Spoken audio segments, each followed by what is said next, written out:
Hi, I'm Lisa Taylor. I'm one of the pharmacists here at Hook's Apothecary, and we wanted to put up some videos showing how to use the different dosage forms we usually dispense here. So I'm going to start off with oral liquid dosage form, coming in an amber bottle, sometimes comes in glass depending on the medication.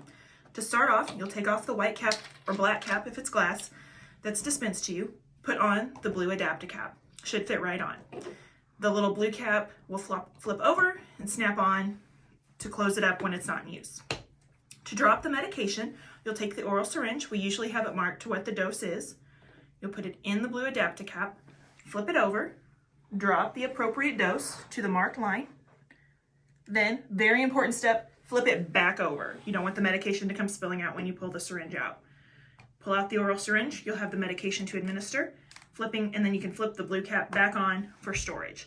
Now, if you are traveling with the medication, we do recommend putting the white cap back on, just because these blue caps can leak if it gets jostled around too much. So, like I said, if you're traveling, we do recommend putting the white cap back on.